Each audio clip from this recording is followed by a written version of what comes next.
You can go ahead and introduce yourself to everybody here. Hello, everybody. This is the Captain N on Twitch. I've been on this Discord for a while now, and I'm a good friend with Kanto's Finest. Huge Nintendo fan, been playing for most of my life, and I'm here to talk to you about some things today, with other people. Oh, yeah. I have not prepared anything. All right, that's a Captain N for you. All right. And we'll move down to Pyrus right now since he's right below him. What's going on, guys? Pyrus of Impetus here today. I gotta do my usual opening. Like, what else would I do? We got our first episode of Rise and Shine for you guys. We've been planning this for a while. I've, again, been playing Nintendo games my whole life. The very first game I ever played was Double Dash, way back when. And I've been one ever since. So, here I am. Nice. Captain, you want to tell them what games you started off for, like Nintendo and stuff? Give you a little brief overview for you. Your Nintendo goodness, that was way back when I was a little boy in nappies. Let's see, that'd have to be when I was about 4 or 3, and it was Super Mario Brothers 3.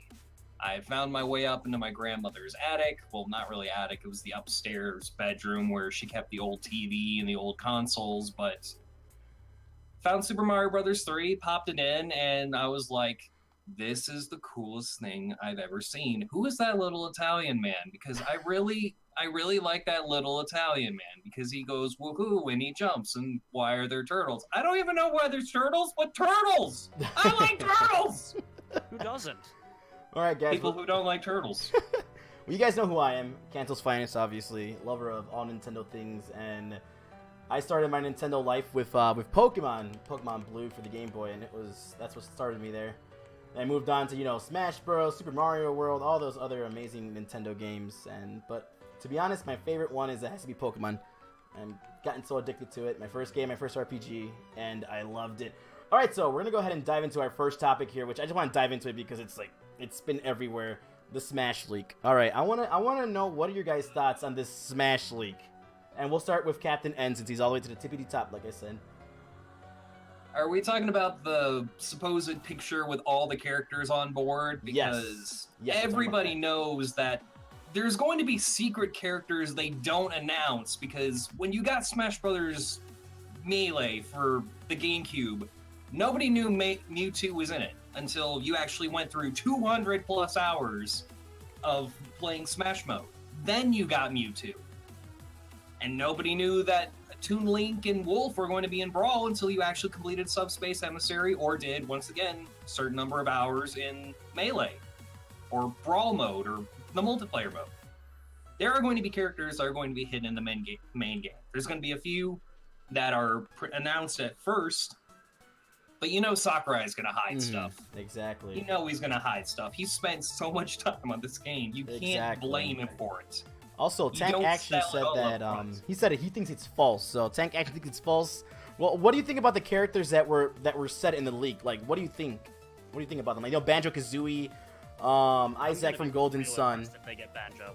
And then really impressed. Microsoft's really been pushing to get Banjo in there, but considering they've also been rumoring Isaac from Golden Sun, Geno, I doubt, because Square Enix has been always had odds with Nintendo ever since Super Mario RPG. They've been working well together because, of all those... They've been working well, but I mean... And they actually have a division they gotta sell their games that's somehow. dedicated to Nintendo. Like, they have their own Nintendo Switch division.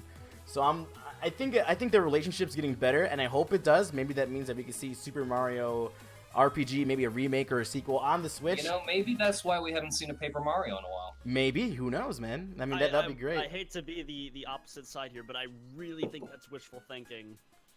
Has Nintendo, even acknowledged Mario RPG, since, outside Smash, should I say? They did it once. When did they do that? It was in it was Mario and Luigi Superstar Saga, where they included Geno in a one-time cameo, along with a bunch of enemies that did not make sense that were callbacks to the original game. It's for the being that and these same enemies have also made other little...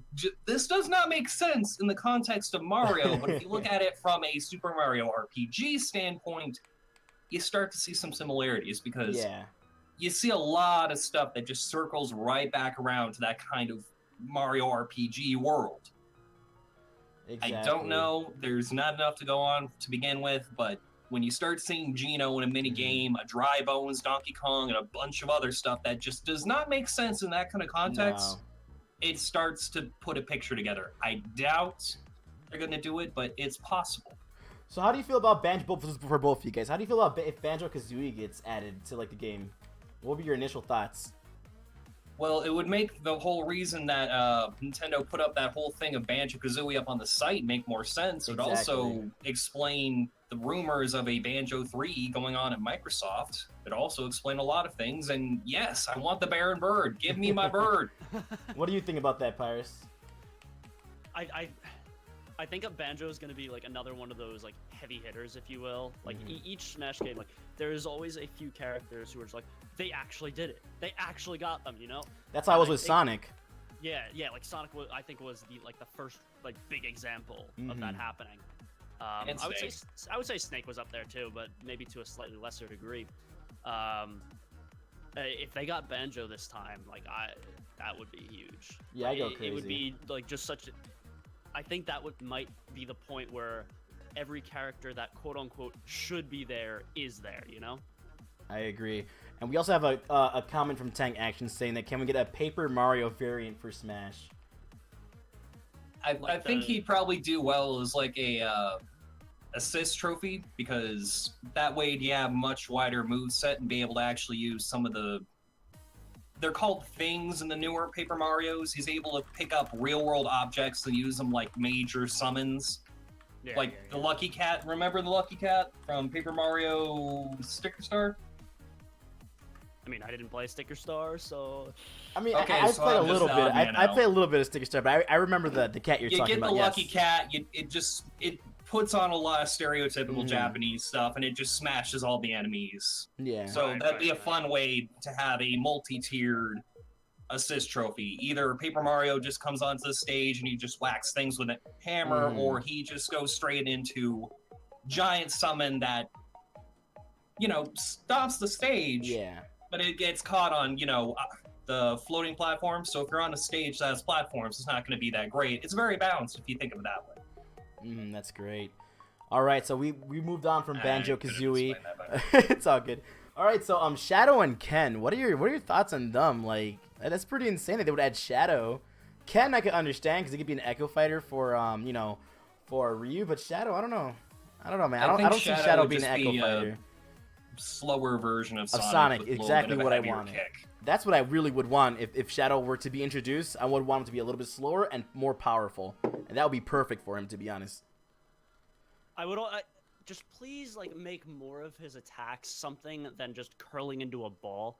Like as of right now, I think someone counted that it's something like 70% of Sonic's attack. That might be a little optimistic, but it's a dumb high number of his attacks are just variants of a spin dash or a throw. I mean, given that's part of the character, sure, but Shadow's got more material to work with. He could use the what are they called, the Chaos Spears and teleports.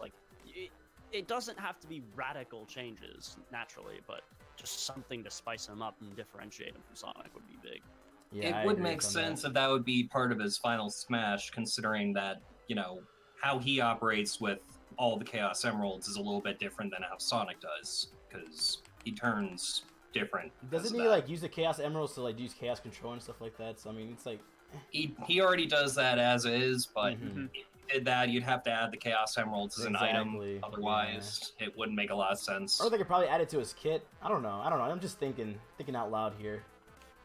It's not bad ideas, it's just... This is the reason why Sakurai has an experienced team of, how many people that have been doing this for how many years? Yeah. Exactly. What's up, Not Epics? How you doing, man? We went to Rise and Shine, bro. It's our first time going Nintendo Talk Show, man. You guys have any questions on your side? I don't know if you guys are streaming this, but you guys got any, questions or comments on your side? I haven't had a chance to get started yet, but that's fine. Oh, okay. How about you, Pyrus? I'm sorry? You're streaming this, right? Yes. You got any comments or questions at all on your side? Dreamy Extracker actually suggested the mysterious new plant item. Oh, yes. Thank you so much. Okay, so Game Explain. I watched a video, and they're on the F-Zero retro track, and right on the edge of the stage, you see, a little like a ball with a sign of a plant in there, and they're saying it's a new item, or they're saying, you know, it's just gonna heal you up like, you know, the food items.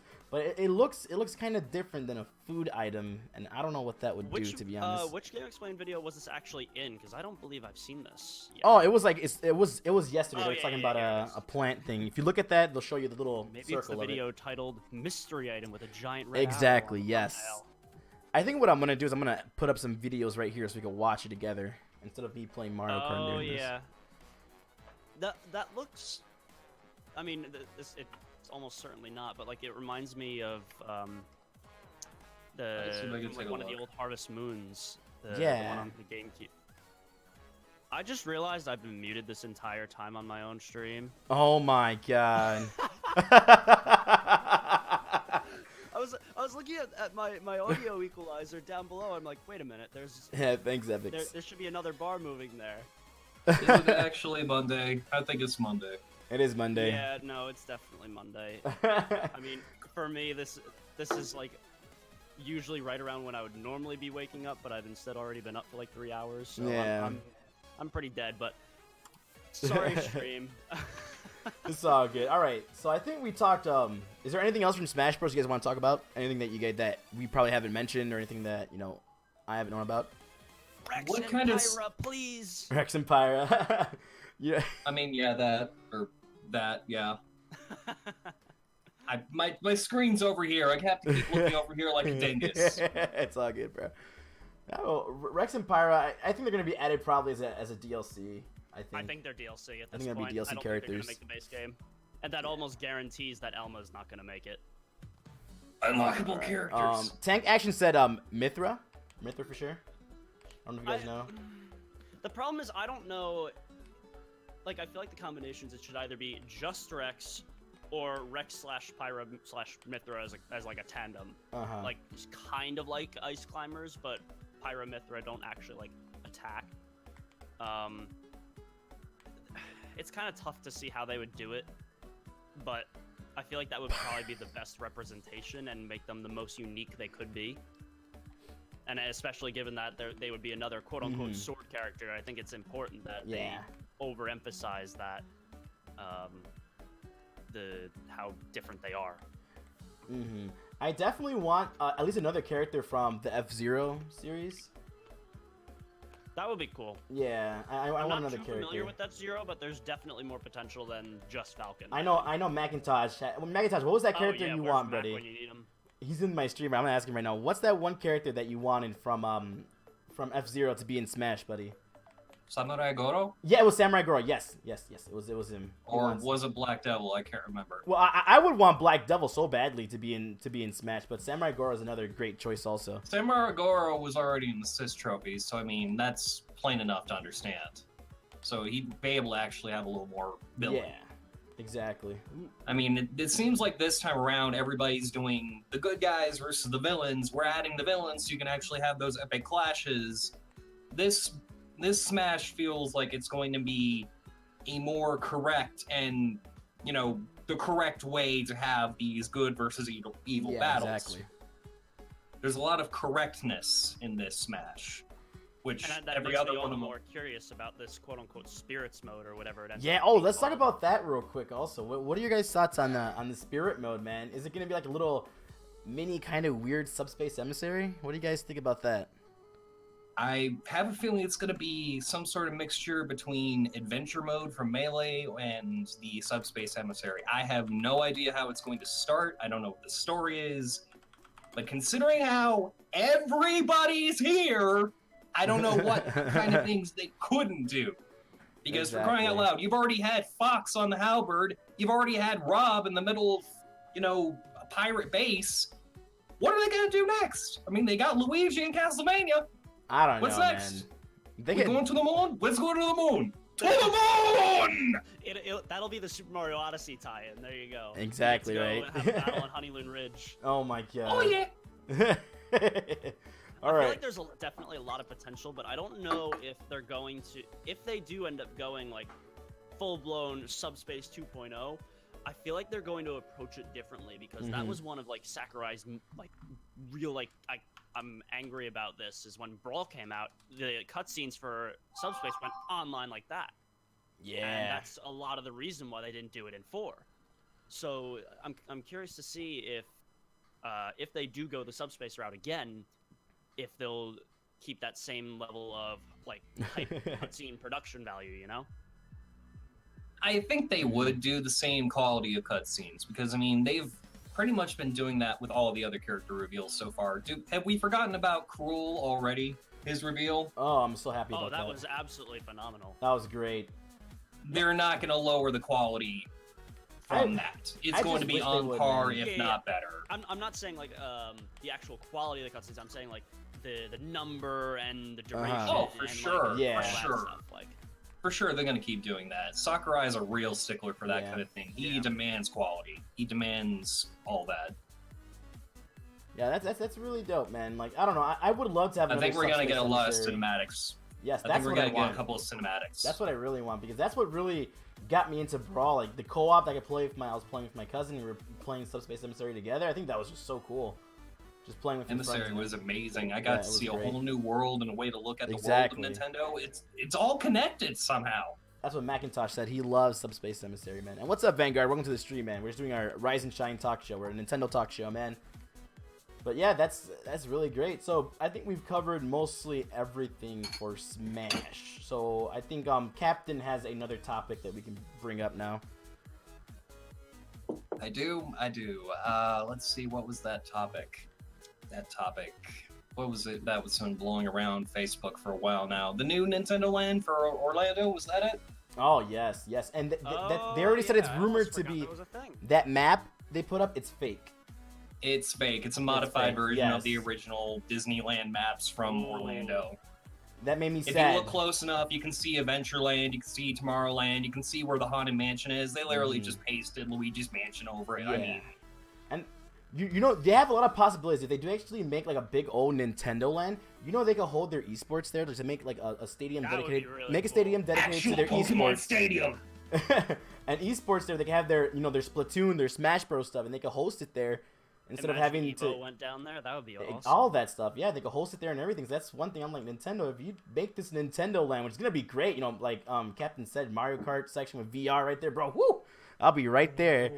But man, it's gonna be great. I think if they do this and if they want to go with that esports route, because they're trying to make their games more to the competitive scene. So if they actually do this, it'll help them out a lot. It'll make them seem like, oh, Nintendo's not only catering to the kiddies and the casuals. They have their competitive side right here, and they're showing you that they want to cater to them. So hopefully they do that. What are your guys' thoughts on that?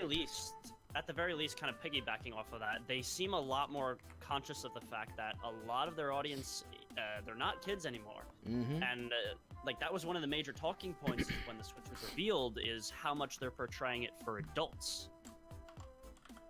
So I'm kind of curious, like in the future going forward, how they're going to strike this balance that they seem to be walking right now. If they're going to keep doing it, or if they're going to migrate towards one or the other again. I think it's going to be what Nintendo's been doing since the very beginning. It's a family entertainment system. It's for families, young and old, new and old fans alike. It is for families, and it's going to be a family thing. And if Nintendo does do anything that involves a park, it's going to be a family park where the entire family can enjoy it. Some rides may be a little too scary for the kiddies, but they'll be sure to have some things to make up for that. All right, after we're done talking about this theme park, Macintosh has a really good thing that he just brought it up, and I want to talk about it. But after this theme park thing, so what are some things you want to see in a theme park? I seen Wario's Gold Mine. I'm like, yo, that looks dope. And they put Wario's Gold Mine and have a ride right there also. I seen Donkey Kong Country, and especially I seen Pokemon Stadium. Like, they can make so much money off of this, man. Seriously. Absolutely. They got to do it. Have you guys ever seen those like Air Force simulators where you get in and you actually feel like you're piloting the actual Black Hawk? Okay, imagine that with Star Fox. That would be really dope. That would be awesome. I would love that. And where you're actually playing with like 5 other people in a squad to take on a goal. That would be cool, if they actually do that, man. The thing I'm more hyped about is that Mario Kart VR, because when I seen it on Facebook, and everybody can play together, and it's crazy, dude. If Nintendo ever does VR, I want that game, like legit. I would play it so much. It looks so dope. But other than that, is there any other things you guys want to see at that theme park? That's a good question. Oh, Akam, thank you very much for the follow, man.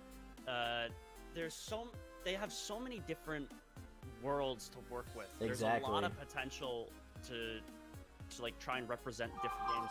I'm thinking, have you guys at Disney World? Have you ever been on that one ride? I think it's sadly I've never been to Disney World or any of those things, man. Do you know that one called like Soarin' though? It's like an indoor ride. Yes. Yeah. I'm thinking something like that. Kid Icarus with Pit flying. That'd be dope. Okay, Kid Icarus Uprising. That was the name of it, correct? Yes.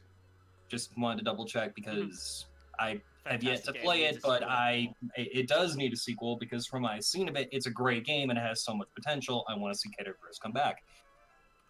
I see what you're talking about. I want to see that happen. Now, yeah, exactly. I don't think it'd be able to be an actual attraction where you actually do anything, but being able to watch an immersive movie, that'd be a very, very fun thing to do, considering how with the new age of audio and stereo effects, you can actually make an actual boom come at you from the actual film, and you can feel that shockwave through, all the stereo components. There's a lot they can do, and that would be a really great idea. And I'm talking too much. No, you're fine. You're fine. But let me get to some of these comments here. Show. Let me get to these comments. Okay, Tank Action is saying Mario Kart Autopia? I don't know how to pronounce that word. Autotopia, probably that. Star Fox Tours and Pallet Town in place of Toontown. He's saying about like places that could be in the in the park. I think that's pretty cool. And also going to we have anything else to say about this this park anymore? You guys have anything else to say about it? Yeah, we can go on. Paintballs! There's some paintballs! All right, so you guys can go ahead because I have nothing else to say on the park. I think I already said everything I want for the park. So if you guys have anything you want to say about it, you guys can go ahead. Yeah, I'm pretty much good. Yeah. How about you, Captain? I feel like it's something that we really can't envision what they're going to do because they've got such a wild card type business model. They're like, as they're going, they'll just pull something out of left field and say like, "Psych, we're doing this now." So just kind of gotta wait and see. Exactly. Anything to add, Captain? As long as they can do a cheap beachfront area with actual sugar white sand and a Mario Brothers pizza place, I'll be happy. All right. Okay, so this is the question that I was talking about that I'm not Tank Action, but Macintosh said. Okay, so I'm gonna read out what he said. I'd hear great receptions on Starlink. It might be a little repetitive, but overall well received and sells well. So I think that proves that after the success of With Mario plus Rabbids as well, that Ubisoft should team up in making a good Star Fox again, since Nintendo can't do it right anymore. What do you guys think about that? That's interesting. That's really interesting. I'm gonna go ahead and say this right now. I love Mario vs. Rabbids. I love that game, and the DK DLC that they did was a perfect homage to the DK64 music. Oh my god, it was great. I loved it. Like, they actually research the Nintendo IPs and see, what to put in, what not to put in, and it made a great game with Mario and Rabbids and the DLC. So I trust Ubisoft, and I think they can do it because I seen some gameplay from Starlink. It looks great. I seen the cutscenes for Star Fox. It looks great. I'm just like, yo, I can see this actually being a Star Fox game. Star Fox Zero was a good game, but the motion controls are what took it away from being a great game. I agree with that. I hate motion controls. The motion controls, when done right, because let's face it, they can be done right and they can be done poorly. Mario Odyssey has good motion controls in the fact that they are not necessary. You can play without them. Star Fox Zero required motion controls with not that great motion and that's what kind technology. of killed the game, because if you're going to require motion control, if you had removed all that, if you played through it and had sections that had no use for motion controls but use with D-pad, things like that, it would have been just fine. There would have been a broken immersion, there wouldn't have been broken gameplay whatsoever.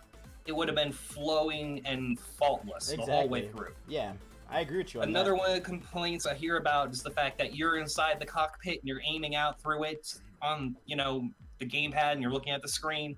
That's a great idea on paper, but when you're in the cockpit, you can't see enemies beside you or in your blind spots. And when you're looking at the TV, you can't aim correctly because the reticle does not line up on the screen. It lines up on your gamepad. I feel like that game was kind of rushed, and Tech Action said that he disagrees. He could not get behind Star Fox Zero. But I think that game was kind of rushed, just to bring out more games for the Wii U. The game was kind of rushed, mainly due to the fact that they wanted to try and get Star Fox out and get it cleaned up and ready, and they were also working on Star Fox 2 at the time. They were working on a lot of things at the time. I think Miyamoto wanted to try and wake Star Fox up again.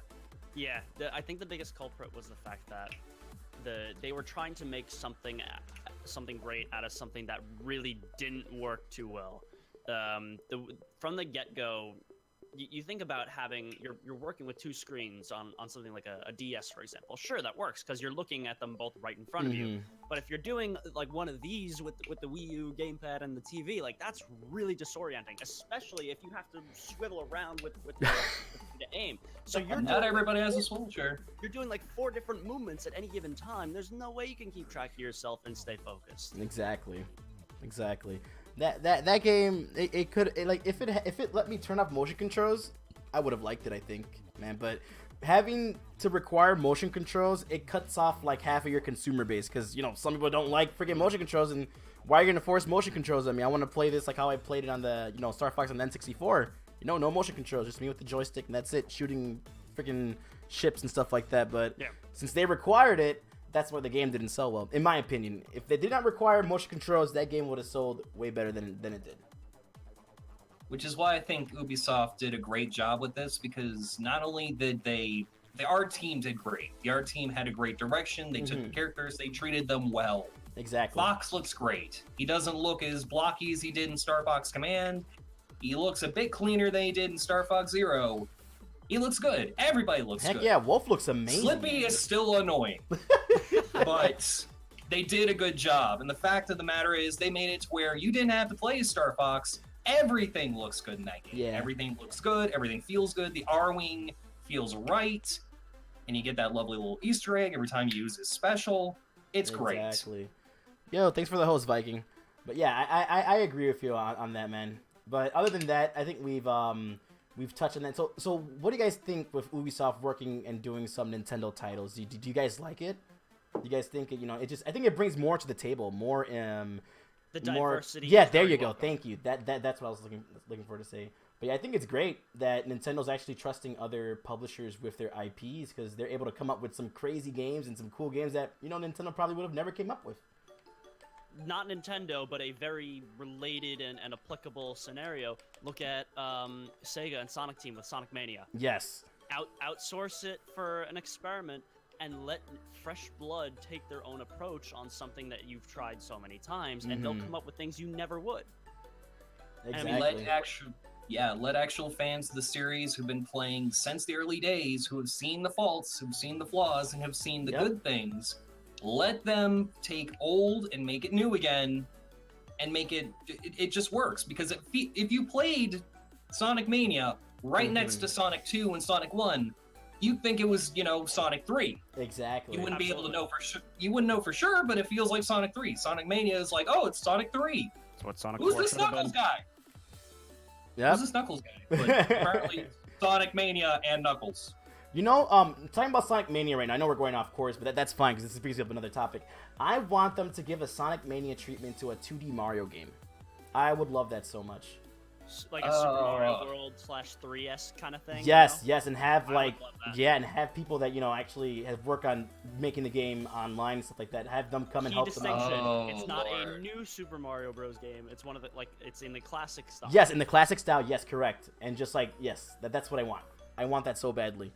I would really appreciate it. I think that's actually what they've been doing with the new Super Mario Brothers series. That's what they've technically been doing. But it died after the Wii game. Yeah, Retro Mario. Yes, we all want a Retro Mario. And we got Tank Action saying, he gives us a random question. Did you see the new Friday the 13th puzzle game? I think I might get it. I've seen that. I haven't seen gameplay of it, but I don't know if I'd get it, man. I don't know if that's a game that I'd want to get. It's remarkably similar. Flashback. That Friday the 13th puzzle game is remarkably similar to a game that actually came out before it called Slayaway Camp. And I think that game was actually available on Steam way before the Friday the 13th one, and it's exactly the same. Yeah. So I mean, considering the fact that Slayaway Camp literally had a guy wearing a hockey mask and, blue jumpsuit with a big machete running around, and you were doing the whole Pokemon Gold Ice Tunnel puzzles over and over. I'm sorry, but I hated that section. Yeah, those sections were annoying. I agree with you on that. And it's also, nothing but that. Woo! Something to bring up. This is every time you guys talk, I get new ideas. Okay, Meltan. Meltan has gotten an evolution, and it's an actual evolution. Yes, it's not a mythical change. Pokemon. I'm just like, what? That was dope. And to be honest, like, I look at it, and I think Pokemon Let's Go is looking better every single time they release a trailer. Like, people are saying that every single time they release a trailer, the game looks better and it's getting better and they're adding more stuff. So that's how it should be. Yeah, exactly. Junichi Masuda wants to keep things under wraps because he saw the catastrophe that was Sun and Moon and Ultra Sun and Moon. Everybody saw the game and played through the game before even buying the game.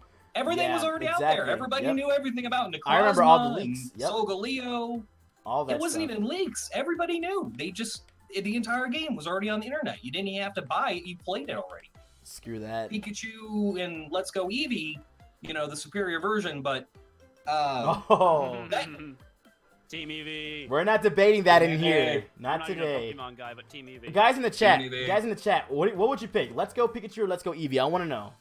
That's pick one thing to interact with you guys in the chat. And you're welcome, Tank Action. We love you, buddy. But yeah, let us know. What do you guys think about those master trainers, man? It's gonna give us a lot of stuff to go through, man. Let's see if they're covering all 100. And sorry, hang on. How many legendaries were there originally? I don't know. Let's see. Moltres, Arcuno, Zapdos, Mewtwo, and Mew. Okay, so 145 master trainers, in which you actually have to go up against them with their Pokemon. Like, if you want to beat the Charizard guy, you have to use a Charizard. It's Charizard to beat Charizard. No items, you have none of that stuff. 145 challenges after the main game. Because, let's face it, after Pokemon's main game, there's nothing left to do except build up your living dex and move it to the next generation. Exactly. This is a good step. This is a really good step for them. That's really dope. I'm just pretty nervous about There's a lack of post game.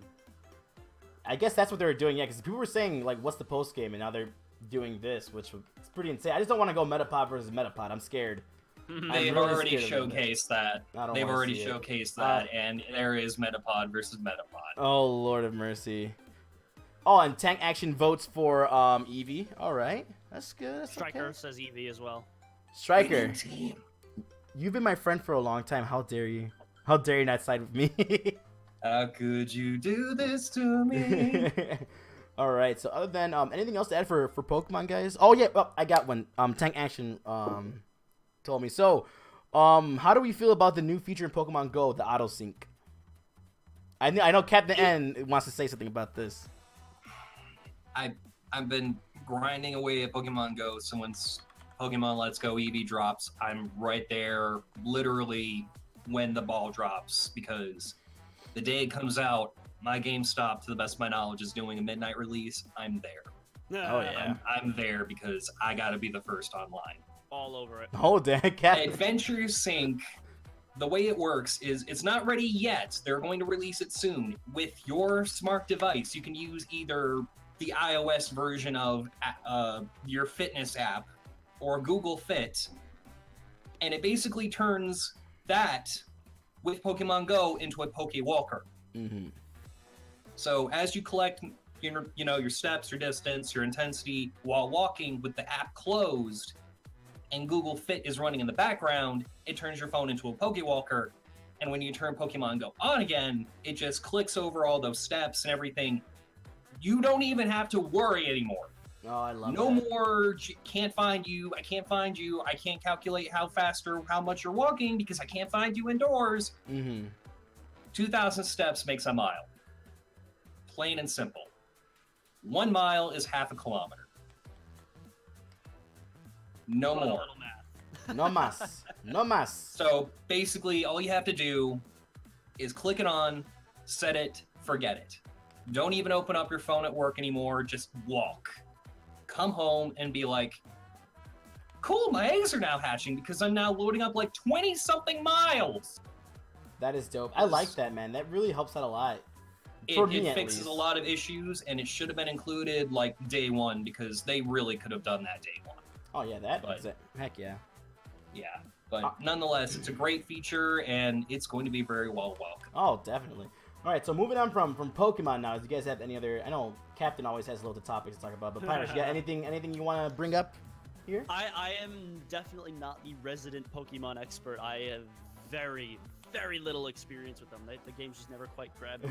But from what I have seen, like you guys were talking about, a lot of the news clips that I've been picking up on, it seems to be a lot of little quality of life changes. And I think I would argue that a lot of those, when in a game like Pokemon that's been running for so long, that it's constantly trying to come up with something new for each and every title, a game that's just fixes all those little nitpicks might arguably be more important than another like full generation, if you will. Yeah. You know? All right. Oh, sorry. What I meant to say to you is that do you have another topic that you want to talk about? But you put Pokemon in this, that's good. But you have any topics you want to bring up at all for Nintendo? I remember that in Discord a couple days ago we were talking about like you were saying Pokemon Go, blah blah blah. I'm gonna route that around to another mobile app that we haven't actually heard anything about since it was announced. Mario Kart Tour. That's right. Yep. I bought my HDMI stuff for it, so I'm ready.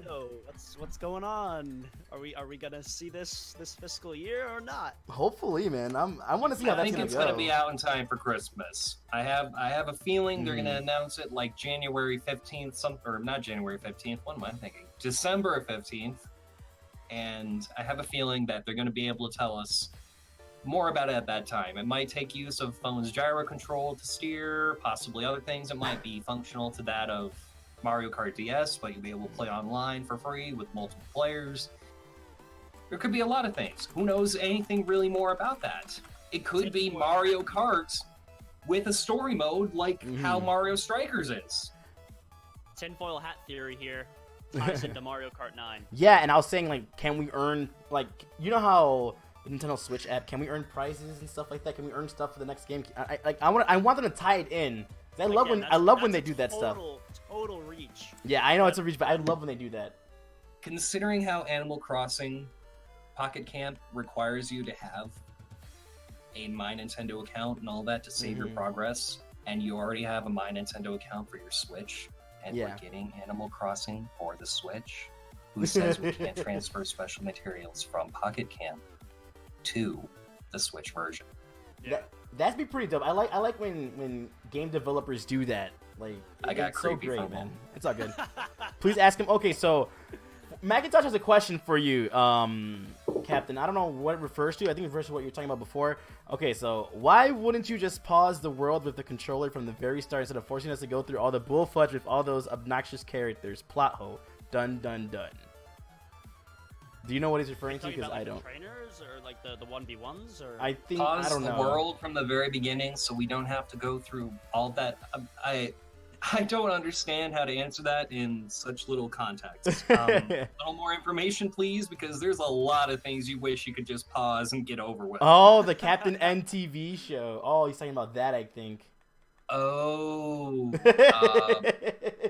Yeah, if it was a TV show, it'd be the farthest thing from reality.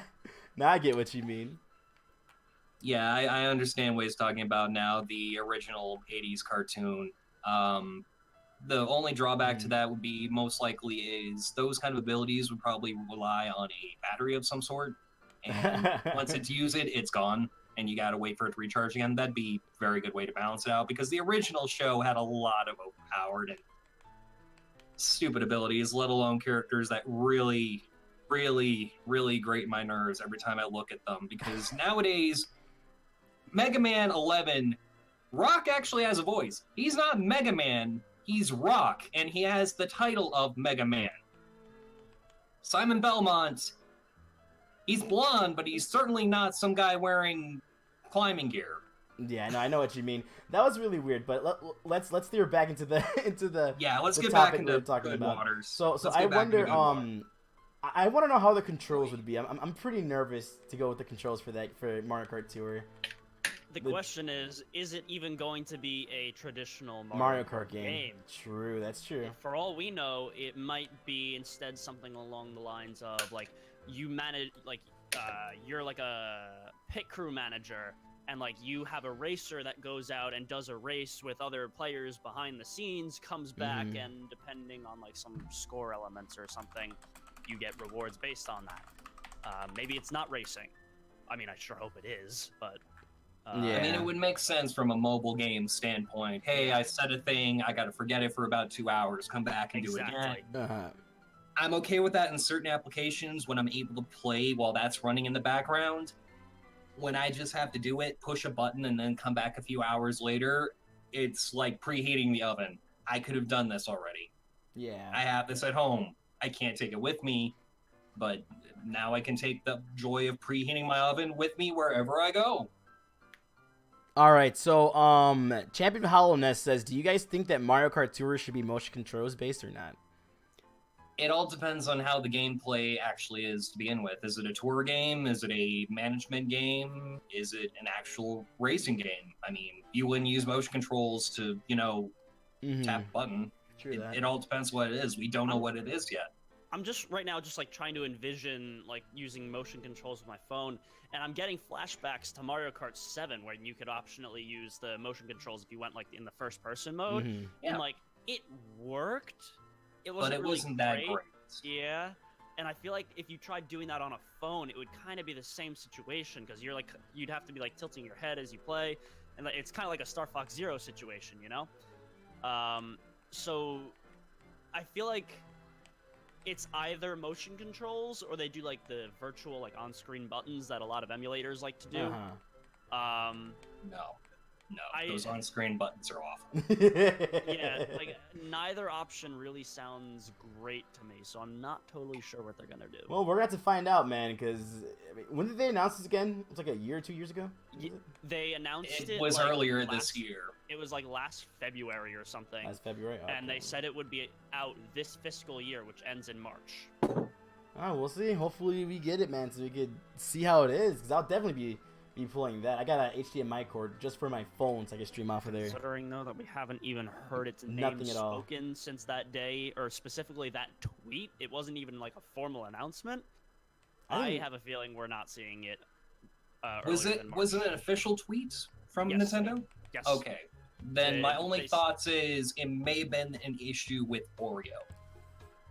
May have been an issue with the update from the original Android system to the new system, which just dropped out of nowhere, Android Oreo, possible. Which is, they probably have to go back and be like, what do I do with this? It's an Oreo.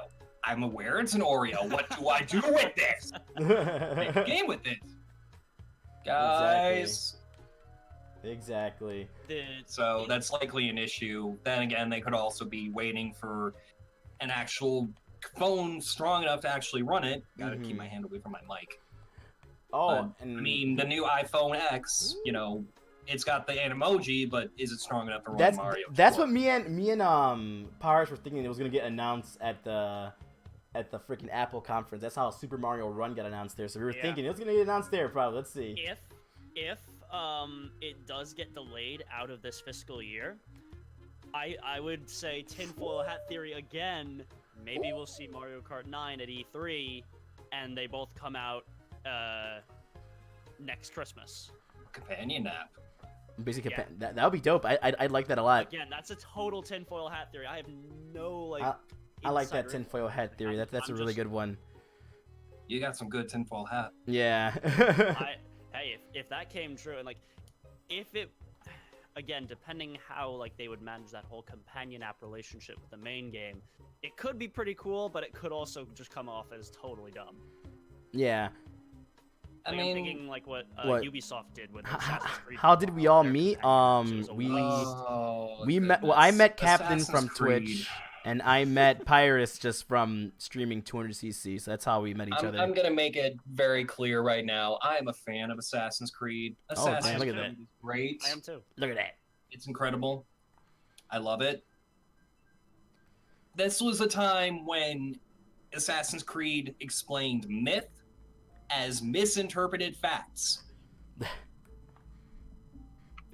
Nowadays, we have literal Sekhmet, Baal, and Anubis showing up in the games as bosses and actual gods, stating this is from the character's point of view of an actual deity, being existent in their world, their interpretation of life. It's a glitch in the animus. I'm like, but why though? Why do you have to say that when you can easily explain it earlier in the game? It's misunderstood technology given mythological and deitistic power. Nowadays, it's not even about dying. Yeah, no, I know what you mean. It's all good. You good. dying inside the right? He's like, and he's dying. I'm sick, and I kind of So, choked a little bit there. For next subject, I'm gonna be here all day. There's a next subject on here. That Dreamy Extractor popped up. Something about what about Star Fox Racing? What do you think about that?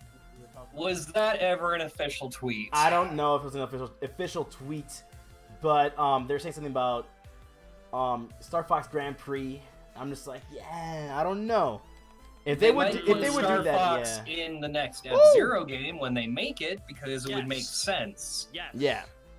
That I would like a new F-Zero. Does anybody remember Star Fox Command? Yeah, that was one of the secret endings, wasn't it? Or one of the endings? It was one of the unofficial secret endings. It was like secret ending 3 after you opened up a certain route. Star Fox, Fox and Falco, they retire. They retire from the Cornerian, Air Force. They go into F-Zero.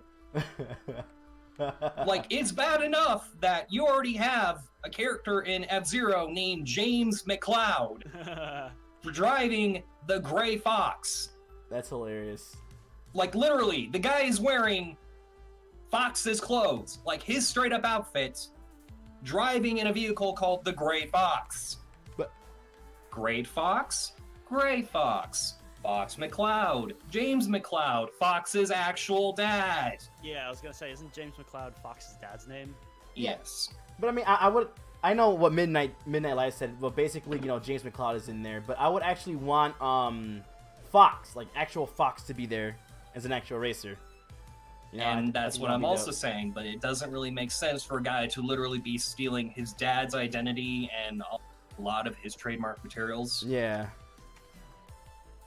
That's more or less, like, if it does end up being a Star Fox racing game, alright, I'll look at it, I'll probably leave it to the sidelines.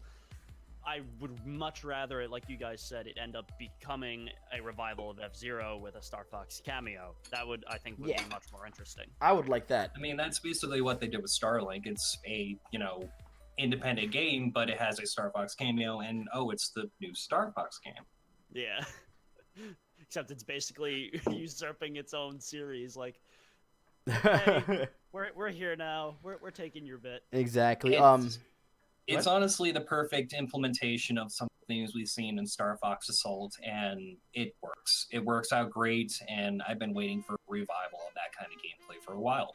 Except it's not running around getting lost, dying to some things that just happen to show up, or just generally no difficulty whatsoever. There we go.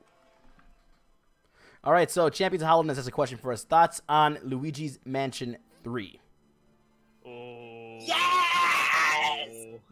I'm really excited for that. Oh, I've been looking over this for the longest time. Oh my goodness. What did you think about that trailer? That was a pretty trailer. I gotta admit. They go so far as to make a Ghostbuster reference. I mean, for crying out loud. Okay, you guys probably didn't. At that point. I mean, I could probably go find you a Luigi's Mansion Ghostbuster remix, like, in 2 seconds flat. Just plain and simple. Was that supposed to mean Pyrus? I'm actually interested in this Luigi Mansion. No, I wasn't interested in Darkman at all. I'm joking. They make the reference. They do a lot of things. Did anybody catch that last motion of the portion? The word is portion. Last portion of the video where there's banners hanging from the ceiling?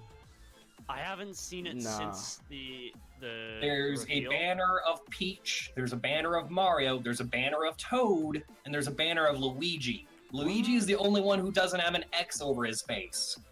What? Which looks more like a hit list.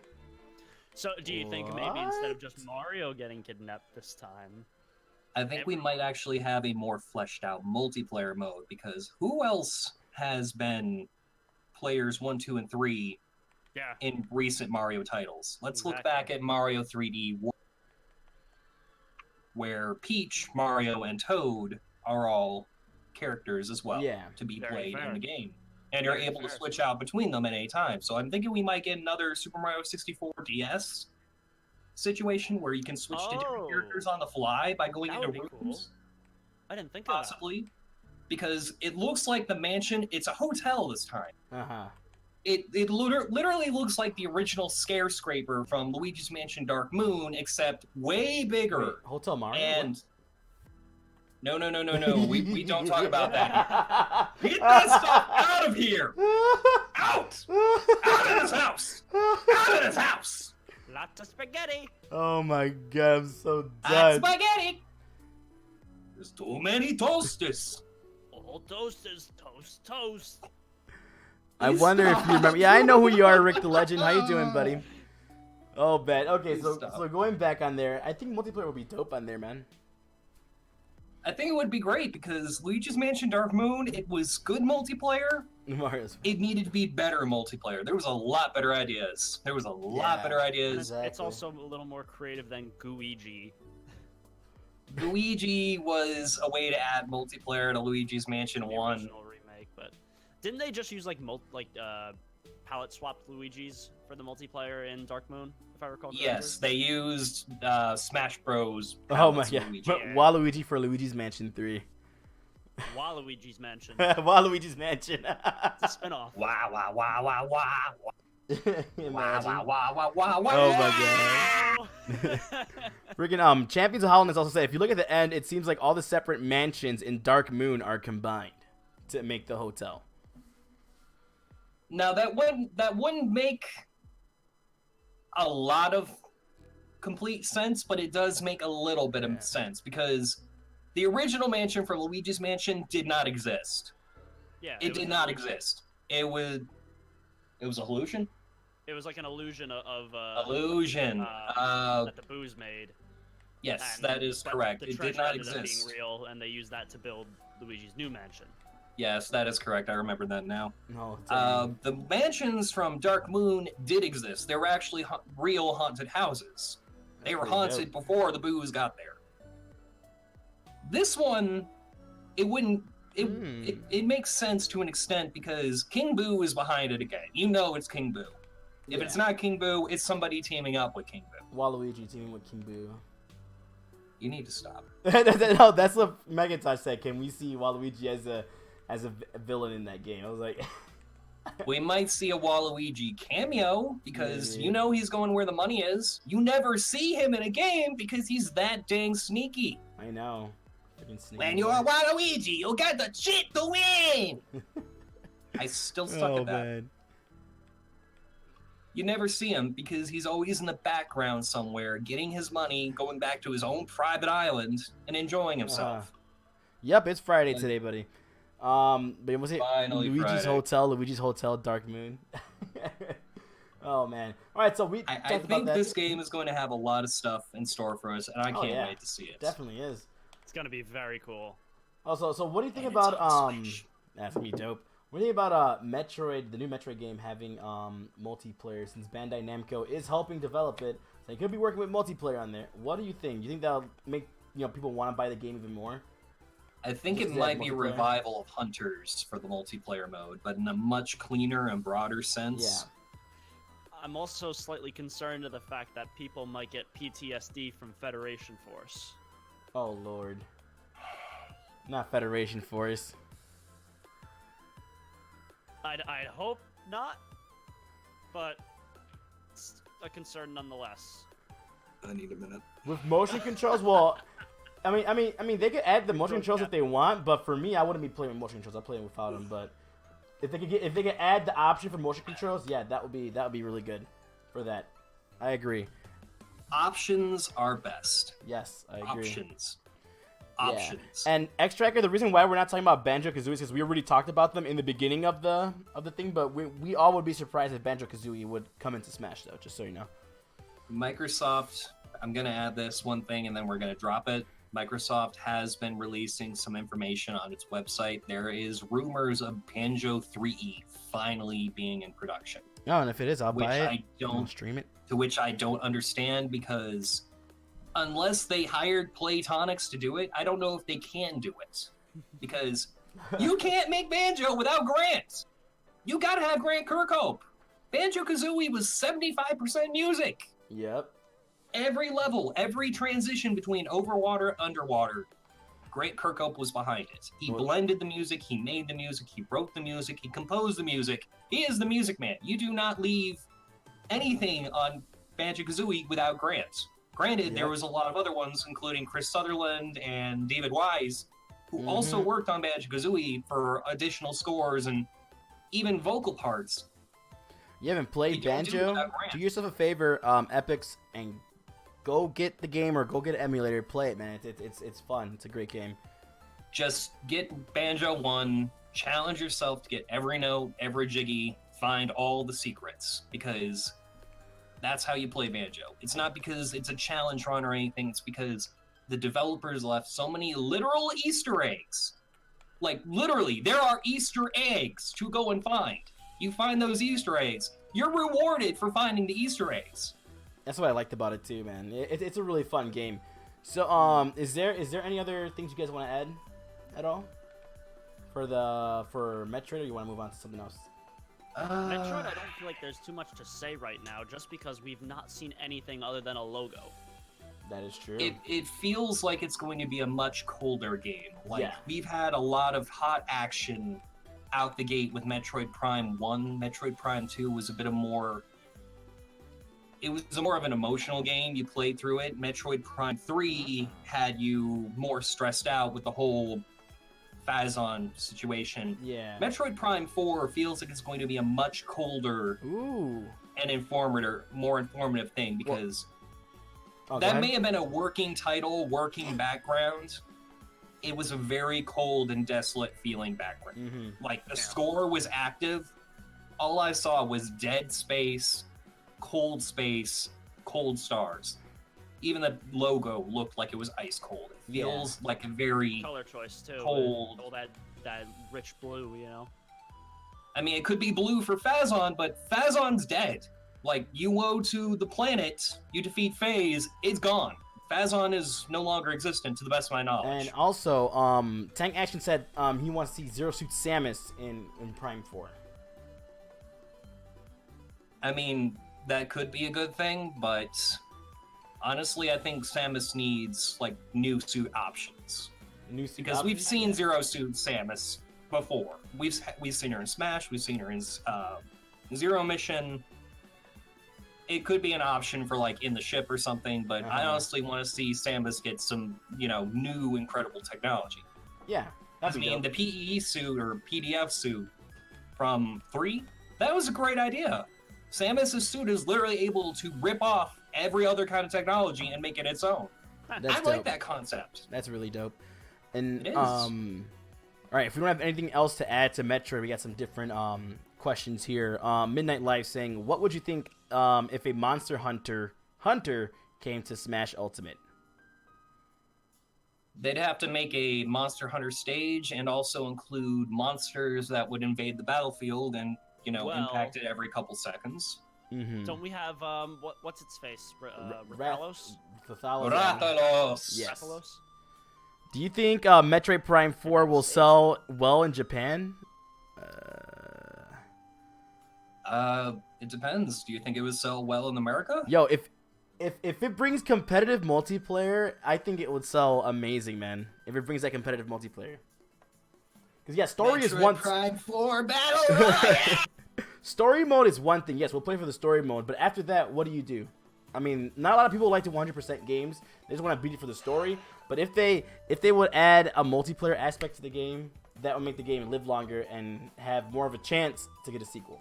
In my opinion. I mean, that's true, but you also got to remember that's Ubisoft's methodology. The game has to be multiplayer or else it won't sell well.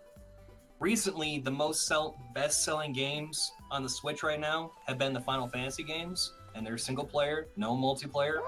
and also no leaderboards either. And they've been selling incredibly well. So you got to remember, people like multiplayer, but sometimes people like to sit back and enjoy a good single-player experience with great cinematics, art style, and gameplay by themselves, with a great narrative story, or even sometimes no narrative. They have to figure it out for themselves. That was great in Metroid Prime 1, where you had to literally go through, what is this? What is that? What are those? Take a look at It's a turtle. Yeah, take a look at Grand Theft Auto and Red Dead Redemption. Amazing story modes, but after that, what does everybody do? They play the online, and Grand Theft Auto is still alive to this date because of its online. Still making a lot of money today because of its online. That's true, but then again, it's also not my cup of tea. Oh no, I know. I'm just saying, like mostly people in this day and age. Like back then, it was probably about single player, but now I think more people want that multiplayer to play with their friends and stuff like that because of how gaming has turned into. Multiplayer, go get Grand Theft Auto. I mean, I don't think that a multiplayer Metroid Prime would really work out too well. Who would you be? Who would you be in comparison to everybody else? Well, I mean, is everybody going to be Samus? Well, you get a power suit. You just end up with a power suit, basically. That's what I would say. Dark Moon situation where everyone's just different colored Samuses using Smash Brothers palettes. But again, that would scream extremely lazy.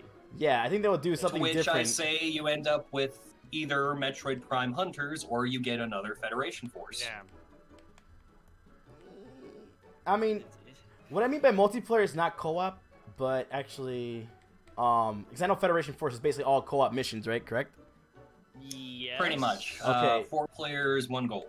Yeah. What I would want. I mean, that would be dope to put in that game too. But I want some competitive, like probably 4v4 action, basically on the game. Like going against other players, like that's something Hunters. that would be that's what I want. I don't want no co-op, but I want like something like that. You just want some good, hot and heavy, dirty fighting action. Yes, there you go. Yes, just like that. I think that'll be a great addition. According, plus the story mode would make it even better. Yeah. You know, that's what I would want on there. Well, I want to know people in the chat. Would you want multiplayer? Would you want multiplayer on this Metroid Prime? Like online multiplayer, play with your friends, have a blast. What would you want? Or would you just want it to be strictly just story mode?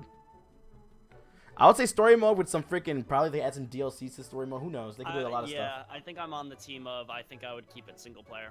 I'm on the single player team as well, but then again, you got to remember there's a reason why I don't make Metroid games for a living.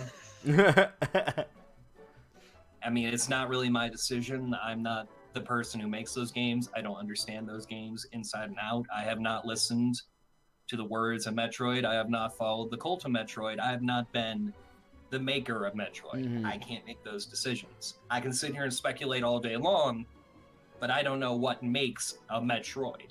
I don't have that knowledge, so I can't be the defining source of saying, no, do this. This is the right way, when somebody's been doing this for about 30 years and knows exactly what they're doing.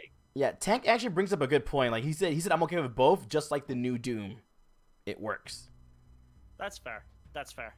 New Doom, are we talking about the newest Doom? No, the newest Doom that came out, which was okay. So we're talking 2016 Doom. Yeah, 2016 Doom. Yes. Okay, was a great game, great story.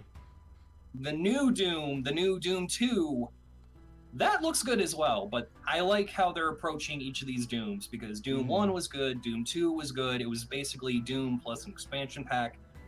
Doom 3 was an interesting take on it. They tried to turn it into survival horror. It kind of worked. It wasn't scary, but it was gory, action, fun. Doom 2016 was literally, forget scary. You're playing Doom to have fun and blow off some steam. Let's get some chugging guitars. Let's get some good stuff going. Come on! Rip and tear! Yeah, see, I agree with that. Stop being so excited. So, okay, so but the new Doom is bigger shotguns. You now have a literal knife built into your arm, which is dope, and you have a chain. You know, the chain shot. You've literally gone full Zelda. We're now playing Zelda Metal here. It looks like it's gonna be great. Yeah, exactly. Well, that's the thing for Metroid. So we'll see what happens. I would love for Nintendo to expand on some games with multiplayer, but obviously if they don't want to, then that's up to them. I think they have a big shot here of doing what they gotta do. But I mean, it's the same with Splatoon. I didn't like Splatoon story mode, but that multiplayer just fucking. I mean, sorry for swearing. It kills it. It kills it. Absolutely. Multiplayer is amazing. Splatoon is very much carried by its multiplayer. Exactly. The single player is really only there to give you something to do, like when servers go down, or you're just trying to chill for a little while, you know? Chill for a little while, understand the game, and get some last feeling for the game, the expansion tutorial. was actually really good. So they do have the capability of making a good story, because Octo expansion was fun. And why you could hear Dragonborn, because that's the playlist right now that we're going. It's like just playing a lot of different game songs right now that are remixed. Yeah, but that's pretty dope. Hopefully Nintendo does whatever they can to pop out a good Metroid game, man. That's what I want. Is there any other games that we can talk about right now? I mean, there's Animal Crossing, which I haven't really played Animal Crossing that much, so I can't really give that much of thought on that game. But I know Captain could probably give what he wants to know on the new Animal Crossing. Thank you, Kanto. Oh, goodness. I am excited for the new Animal Crossing, but I'm also kind of worried about the new Animal Crossing because it's new, and new things, when it comes to Animal Crossing, can be good and they can be bad. Pocket Camp, I'm going to just use Pocket Camp as a launching point because it feels like they're testing new ideas in Pocket Camp. I keep sounding like I'm saying it wrong, but you got to realize I'm sick, guys. I'm sorry. But yes, Pocket Camp. Pocket Camp. It sounds right to me every time you say it, so I don't know what you're on. I keep hearing myself saying Pocking Cap, and that's not right. Yeah, Pocking Cat. Now We're really gonna regardless. mess you up. All right, I'm back. What happened? They've added the garden. You're able to grow flowers. You were able to grow flowers since the original games, but now you're actually able to do things with flowers. You're able to trade them for other materials. They actually have a commercial value. You're able to collect resources. You're able to collect steel, wood, cloth, other materials, and turn them into actual things. Furniture, clothing, etc. Yeah. That's new. Like, that is fresh out of the oven new. And it could be good, but it could also be bad, because what if that's the only way you get furniture now, instead of, going and buying it? That kind of scares me a little bit, but then again, it's the companion app. I'm going to keep saying that because why else would you link your Nintendo account on Pocket Camp when it's also on your Switch? Because Animal Crossing Wild World and Animal Crossing City Folk did that. You were able to take your progress from Wild World and literally select an option on the menu. You can select to move out from your world on Wild World and literally move in City Folk, taking all of your progress with you. That's dope. All of your money in the bank, your entire catalog of items you found, everything, move it to City Folk. Which makes me think, what if I'm able to send money I make in Pocket Camp to my Switch? What if I'm able to take the catalog of items I've made and found and set them to the Switch? What if there's Pocket Camp exclusive items? Exactly. What if there's Pocket Camp exclusive seasonal items? What if the amenities I've made in Pocket Camp can be sent to the Switch as town projects? Are we even going to be the mayor still? Do we actually have to run for mayor? Do we actually have to run like an actual election? There's a lot of Will there still be the RV park? Will there be a lot of things? I don't know, but there's so much potential with it, and it's taken them this long to make it because I think that's what they're doing. They're making out what they want. Not just that, it's also the reason why Reggie's been pushing the game so hard, pushing Pocket Camp as opposed to getting people excited for the new game. Exactly. They're figuring out how to make another Animal Crossing. It's not that they don't know how, they're trying to make a better one. And they're testing ideas, stupid phone stand, here instead of there. I think that's a smart move, because otherwise you put out a $60 game and people hate, and then you gotta wait another couple of years for a new one. Yep. So figure test the water on a easily accessible one, and then take the ideas they learn there and apply them. An easily accessible one, an easier to program one that requires less hardware and less power to run, which makes me also think Animal Crossing Switch is gonna look good. I'm hoping it'll really look good, good. man. Seriously. I mean, if the Animal Crossing stage in Mario Kart 8's anything to go by, those models, the environment, that looked rather stunning, if I'm to be quite frank. And the music was good. Yo, I and there was love a lot of the other winter things. theme. The winter theme is my favorite one with that saxophone. I still need to send you that Toy Day remix. It's the worst one to drive on, though. It is Hopefully the I get it worst right one, now but in Mario it's Kart. my favorite though. But speaking about graphics, and you wanting the graphics to look good, how about that what do you guys think about that new Switch? Switch Pro. Switch V2. There's a lot to unpack on that. That should be done, but probably won't. I don't want it now. I would want it in like should not be a year or done. two. Like in 2 years, Not yet. probably. I'll Not take it in 2 They years. just put out the Switch. They just did it like 2020. a year and a half ago. Do not do it. Not No, yet. do not be Xbox. Not They're now. making a new one. Not now, but in 20 years. Like in 20 years, in 2 years, possibly. In 20 years, I've got Here. I've got games on my hands, and I've literally got a robot eye. There, I could probably say this. I am literally petting a Pokemon. This is the future, people. In Welcome to my futureness. In 2 years, they could announce it at E3 or announce it in a direct, and then it'll come out like it'll say when it's coming out, probably in a year after that. Like I would think of an announcement would probably be made in 2020. I'm If thinking. I'm not mistaken, Sony and Microsoft are estimating that the generation's going to tick over in 2020 or 2021. Correct me if I'm wrong there. So therefore, I feel like if Nintendo's going to do a refresh, which given the way the industry's going, their own track record, and the Switch's current state, I think it's inevitable. It's a question of when. And I feel like that would be the optimal time to do it. Nintendo has previously stated before they're not working on any new hardware, but they've also announced they're going to be working Thanks, Level. on.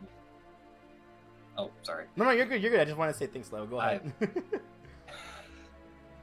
They're not working on new hardware. They're working on new ways to play with the Switch. That was during the time when they were also working on things, and then they announced Labo. They're working on new ways to play with your Switch. They're working on getting more mileage out of it, which makes me think they're ramping up for the next one, but they're not going to be releasing it just soon. Because the Switch... This is going to sound terrible for me saying it. Go The ahead, Switch say it. got rushed because Iwata, unfortunately, was a big part of the project. He was literally writing the Switch, everything, on his deathbed. And that was a sad and unfortunate circumstance. But he was the guy behind the Switch. He realized motion controls were going out the window. He realized Mii's were not that big of a deal. He realized a lot of things, and he changed it. And he focused on getting a lot of games that didn't get a lot of love on the Wii U on the Switch, because people hated those interpretations on the Wii U.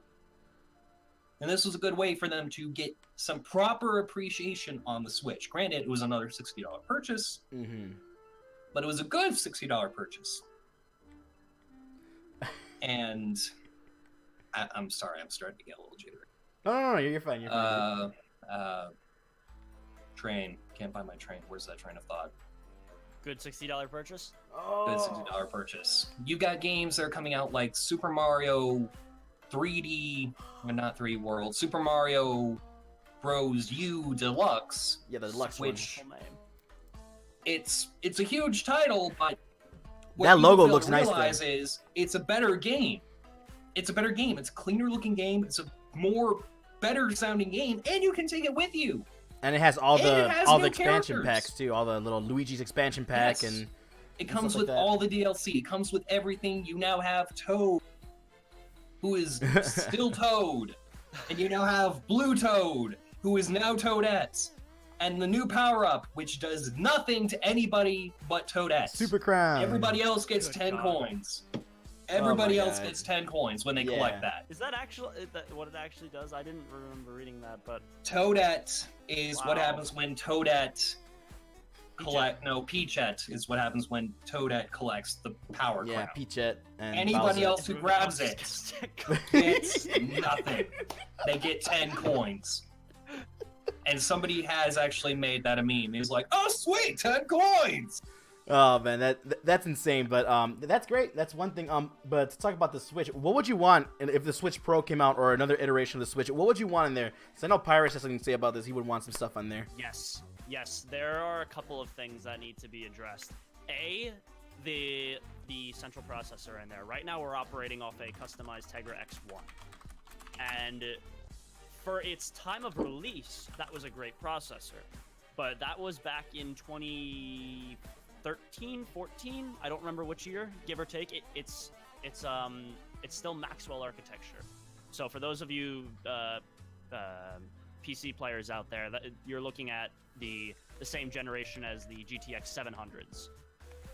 Right now, what the Switch Pro needs is a Tegra X2, and that NVIDIA has been developing using Pascal architecture, the GTX 900s.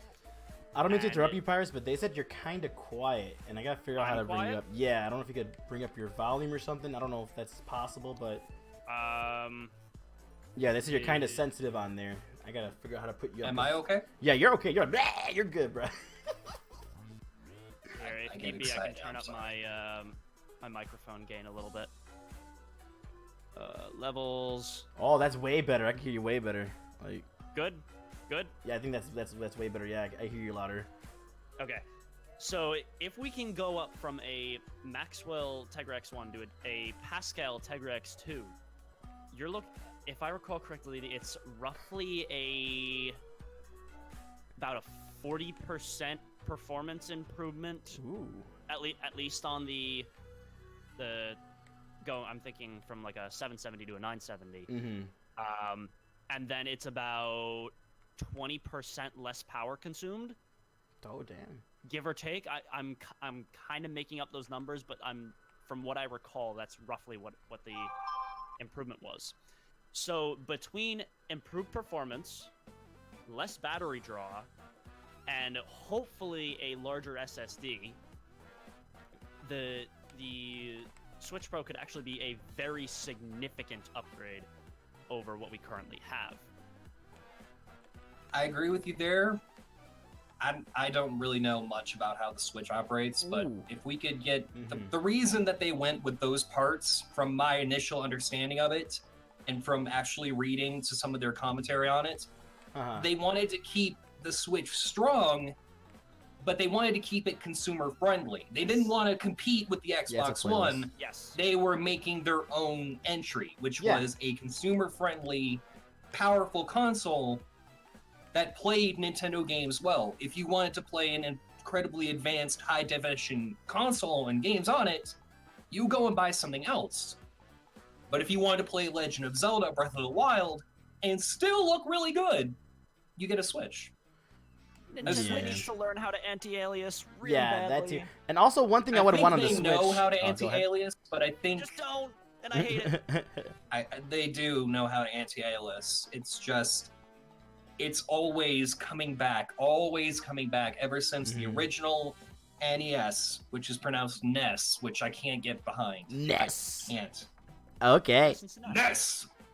It's on the NES. I can't get behind that. Hardware limitations. That has always been not the excuse, but the reason. It is actually a reason. Yes. If they can't work around it, they work with it. Because hence why we have the dynamic resolutions. They always find a way around it. They're good for solving problems. They solve problems. But the problem is those problems can also be solved in different ways. But that ends up coming back to the consumer, which is one thing that people are so easy to forget, is that Nintendo puts the consumer first on many occasions. They do at times, yeah. I agree with you on that. I mean, granted, they also, re-release games so you can buy them again, but people also forget. Easy money, when you boy. bought the games on the Wii shop, the Wii store, you could have sent those to the Wii U. They had a program in place. Yeah, the transfer, I love that. The transfer. It actually is fully animated. You have Pikmin picking up your games and putting them over on the Wii U. They pick them up, put them here, and they put it on the Wii U. They have that in place. The reason they didn't put it on the Wii U for the Switch is because the two systems are not compatible. They're running completely different. Yes. All right. So what I was gonna say here is not only that, it's because one, Wii U games are getting full HD re-releases, and if you wanted to play an NES game on your Switch, it's now freely available when you buy the $20 pass for an entire year. Mega adorable. Just to remind you. For $5. It's mega horrible right now. For me, I'm paying for nothing. But also, I want to say this: if the Switch Pro were ever to come out, the one thing I would want is let me record videos, not only 30-second ones, and let me probably stream off my Switch. Like, integrate some of those stuff, man. Let me get some more stuff. I'd love that so much. It would be really cool, but there's no way the Switch has that kind of horsepower behind it to run your game. I wish it would, man. The Xbox One barely has enough power to run Twitch. As a guy who used to stream solely on Xbox One with games like Warframe, it did not even have enough horsepower to run Warframe on decent settings and run Twitch at the same time. Really? Even then, the connection was dodgy. I didn't have a proper camera because I had used the Kinect. There was no background masking.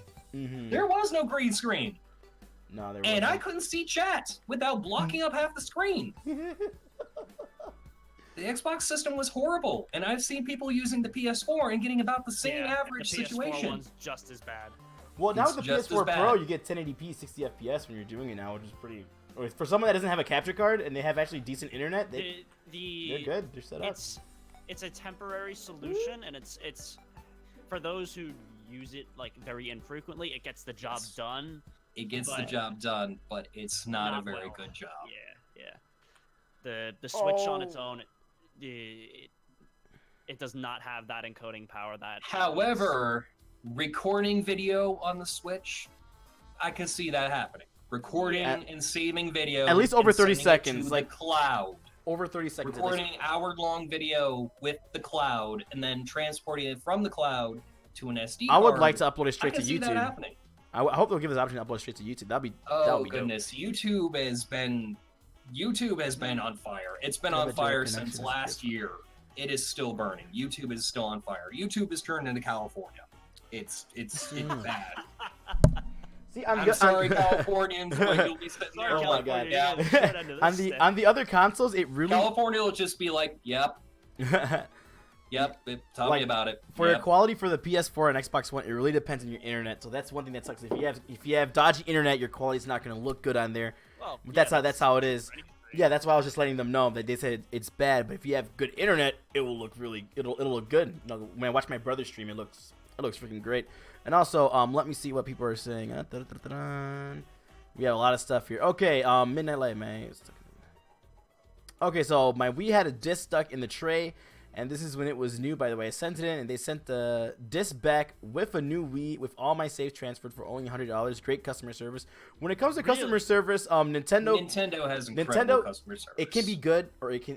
I've also heard some bad stories about it. It can be good. It can be bad. Because my Wii died maybe 3 or 4 years into its life cycle, and it would take this in, it would spit them back out, and like that whole functionality was still there, but the disk drive just wouldn't spin, so the disk would never get read.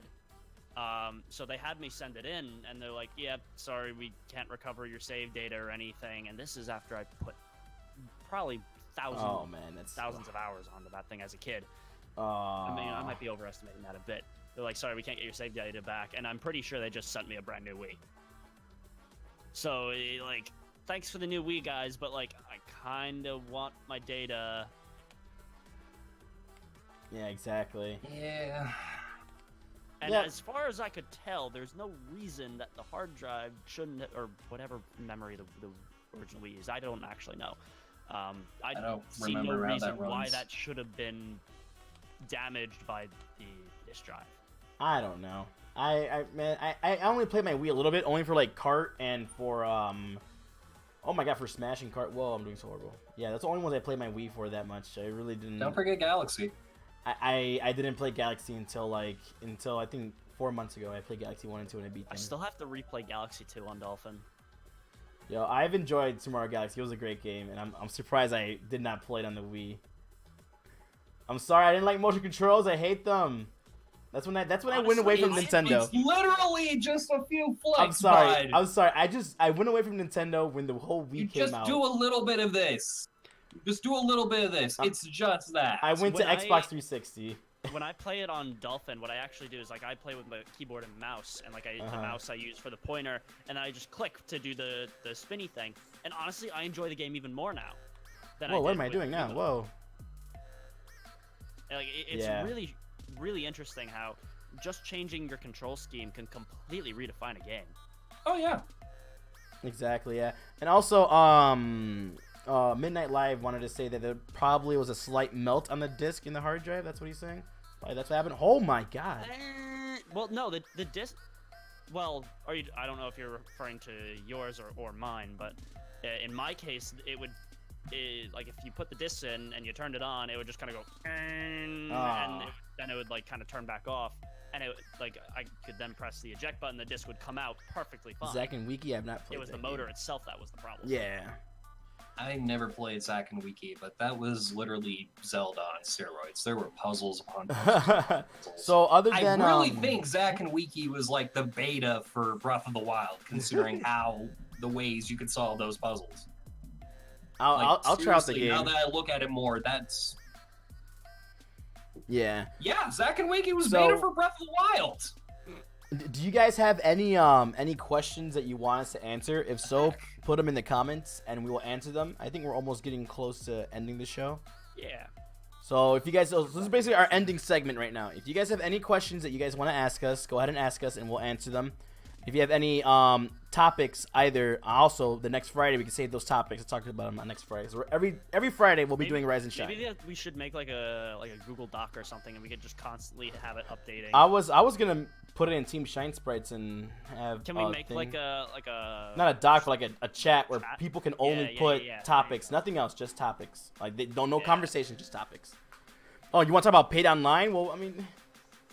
$5 a month is all I'm going to give them. I don't think it's worth more. I got mine for free. I gave them the $20 to get a pair of shoes for Splatoon, and then found out that I can't get into my email that I use for my account, and I don't get shoes. Yo, oh my god, Liquid Fire Clan, thank you so much for the freaking follow. Also, Macintosh has a question for us. What game do all of you want to see get a sequel that only got one game? So it's only one game that was released and it never got a sequel. What game would that be for you guys? I already have mine picked. So I'll let you guys go first. I'll go last. Go ahead, Virus. I gotta think. I think Pirate is thinking too. I mean, I can kind of. All my favorite games got sequels. I'm trying to think here. Well, okay. My cheesy answer would be Xenoblade Chronicles X, specifically X. The Xenoblade 1 got Xenoblade 2. X was the spin-off. And with the mechs and stuff really like that. Needs a sequel for quite a few reasons. I could go into that. But my actual answer that I think is the better one is Kid Icarus Uprising. I really want a sequel to Uprising. I do agree with that. That needs to happen. And the best place to do it would be on the Switch. Absolutely. You can be able to play it on the big screen, and you can also play it on the portable. And you'd be able to take it with you. And just that like game had multiplayer, which was freaking dope. Yes. All right, the game that I would pick would be Jade Empire. It's a game by BioWare. Oh my god, such a great game, such a great story.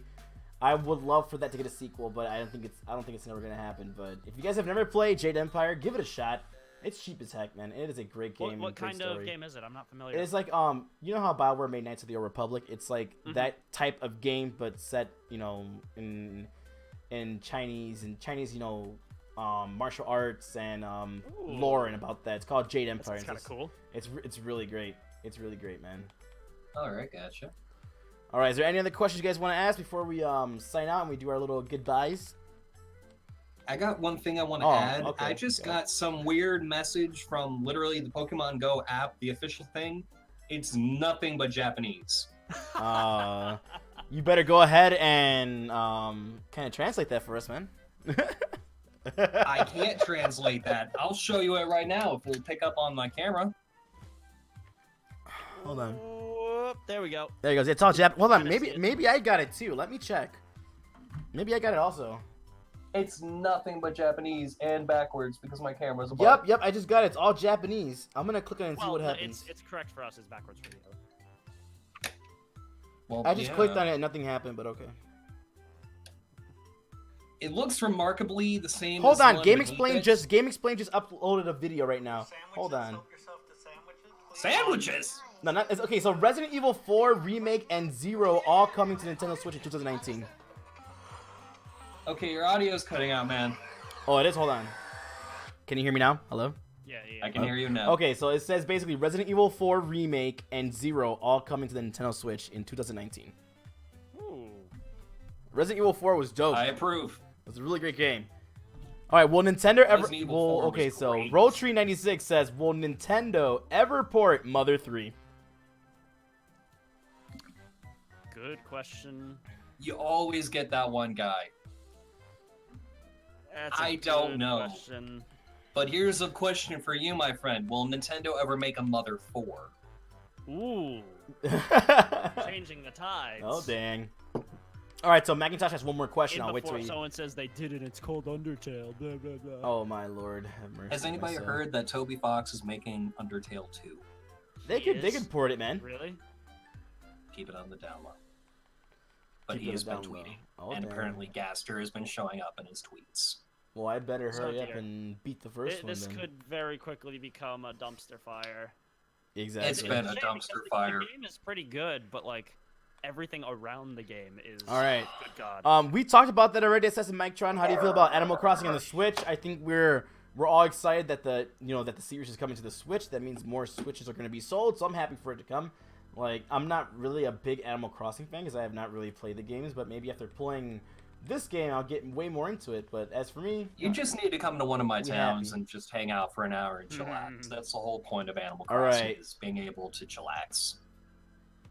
oh my god. So freaking Macintosh is asking you another question, Captain N. So here we go. I'm gonna read it out to you.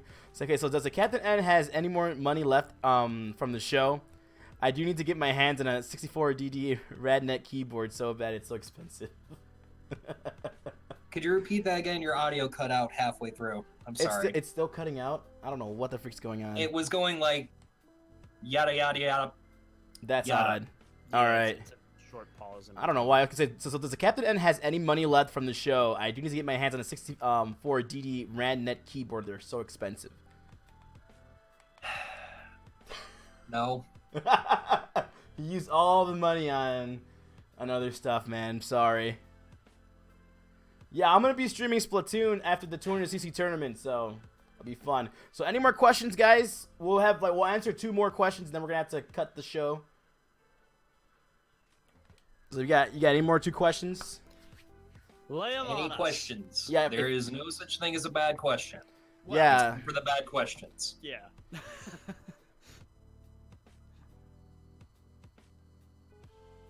If you guys have any, Twice. Thrice. so someone said Epic.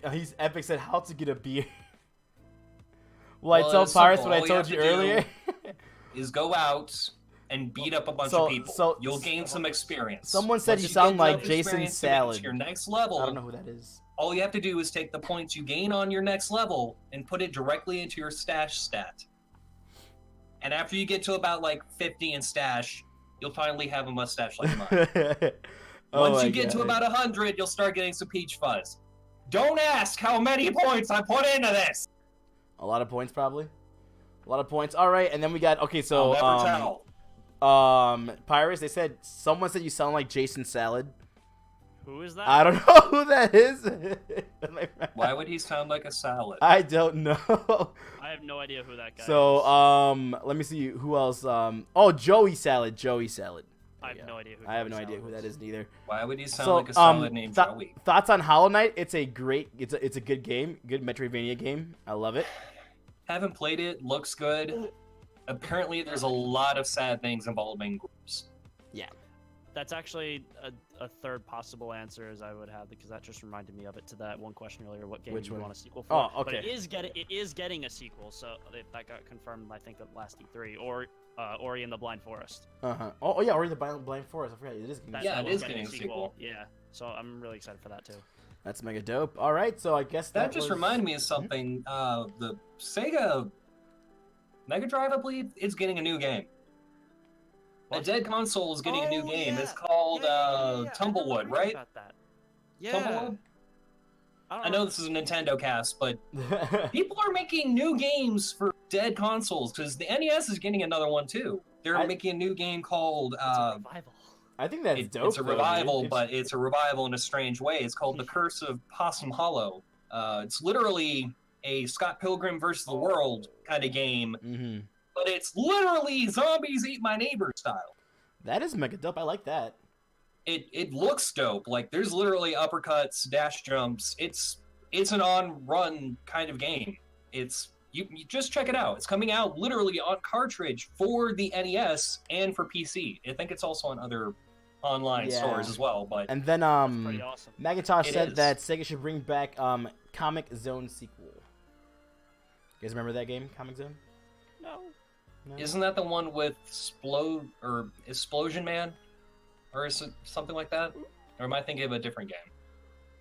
I don't think so. It's some guy with a yellow smiley face, and he's wearing a super suit, and he has to use like an eraser or something to defeat enemies. No, it's not that one. No.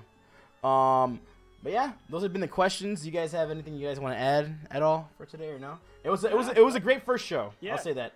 We find our footing, and as we get better at this, we'll increase our production value. As they get better at this. Yeah, Captain likes to talk low. He talk his butt off, man, for you. I love what I do. I'm an avid fan, and I get so excited about this stuff. All right, well, that's what I do. Yeah, we had at least like what, 20 viewers. That was pretty freaking dope. Am I gonna stream Kingdom Hearts today? I may do a night stream for Kingdom Hearts, man. Other than that, that's when I'll be streaming it. But yeah, that's been it. So we do our little outros. Captain N, go ahead. You can start with yours. Yeah. Okay. Yeah, we gotta get creative. Like, do we want to make like a Rise and Shine specific outro? Well, I have no idea. Normally when I used to do this, I used to always just say something. That's probably going to have to evolve over time until we settle it. Okay, I've been told I have a really good Mario impression, so let's see if I can do something. Uh-oh. Thank you so very much for watching Rise and Shine. This has been the Captain N, Kanto's finest and Pirates of Impetus. Thank you all for watching, and have a good day. Bye-bye. Good job. Good job. We will improve it. We will definitely improve it. Yeah. And we will get there eventually. All right. I make no promises. Well, thank you guys for watching our first episode of Rise and Shine. We'll be here next Friday. Probably same time. I don't know, same time. We'll see. I'll let you guys know if you're in the Discord. Also, if you want to join the Discord, I have the link right now in my chat for people watching. Join the Team Shine Sprites community. Big Nintendo community for streamers, Nintendo lovers, and just people to have fun, make friends, and stuff like that.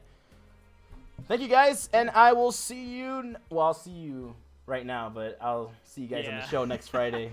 Take care, guys. Yeah, I'm headed off, so I will see you guys. Thanks for tuning in, and we'll see you in our next stream later. I gotta go to work, so I'll see you guys later. All right. Au revoir. Take it to care. Bye bye. All right.